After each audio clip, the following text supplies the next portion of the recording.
Hello అండి, welcome back to Venus kitchen.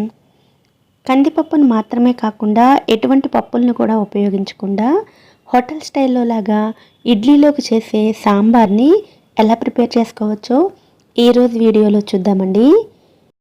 ఈ సాంబార్ని prepare చేయడానికి ముందుగా ఒక కుక్కర్ని తీసుకుని అందులోకి 3 మీడియం సైజ్ బాగా పండిన టమాటా ముక్కల్ని తీసుకోండి.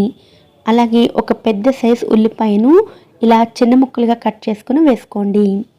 వీటితో పాటుగా 4 లేదా 5 పచ్చిమిరపకాయలను ఇలా ముక్కలుగా చేసుకుని వేసుకోండి. ఈ పచ్చిమిరపకాయలను మెత్తగా చేసుకుని సాంబార్లోకి వేస్తాము.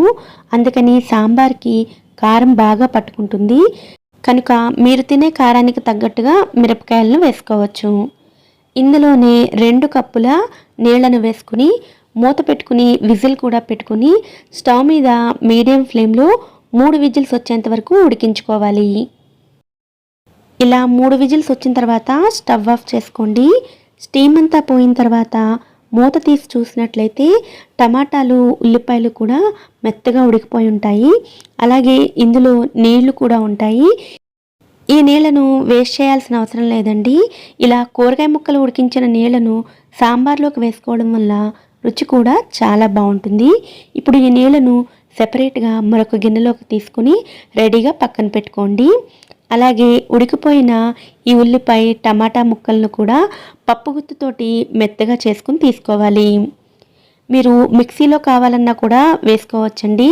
కానీ టమాటాలు ఉల్లిపాయలు కూడా మెత్తగా ఉడికిపోయాయి కదా, ఇలా పప్పు గుత్తుతో చేసుకున్నా సరే ఈజీగా మ్యాష్ అయిపోతాయి. తర్వాత మీరు ఏ గిన్నెలో అయితే సాంబార్ని చేయాలనుకుంటున్నారో ఆ గిన్నెని తీసుకుని అందులో 1 లేదా 2 టేబుల్ స్పూన్ల నూనెను వేసుకోండి. నూనె వేడైన తర్వాత 1/2 టీ స్పూన్ ఆవాలు, 1/2 టీ స్పూన్ జీలకర్ర వేసుకుని ఆవాలు చిటపట్లాడేంత వరకు ఫ్రై చేసుకోండి.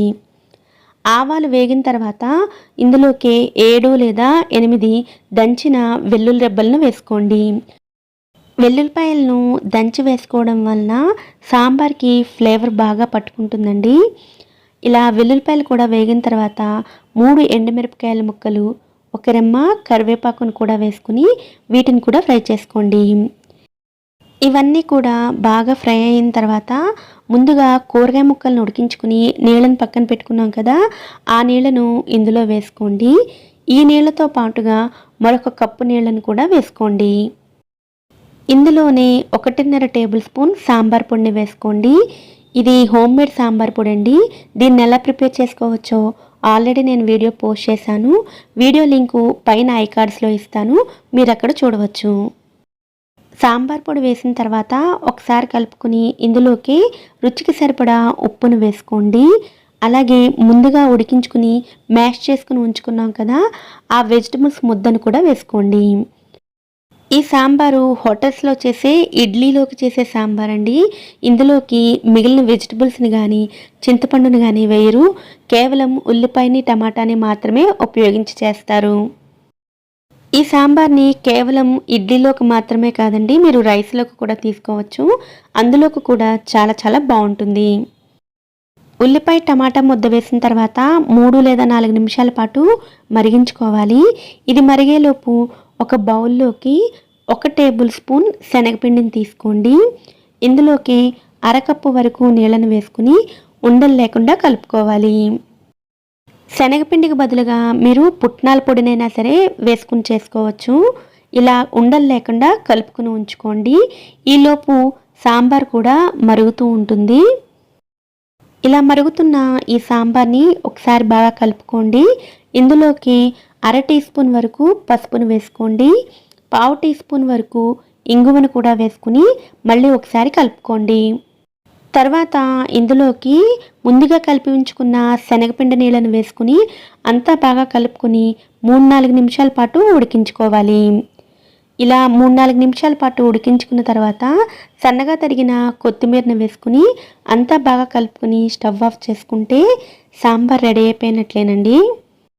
ఇడ్లీలోకి చేసే సాంబార్ కాబట్టి మరీ ఎక్కువసేపు ఉడికిస్తే చిక్కగా అయిపోతుంది.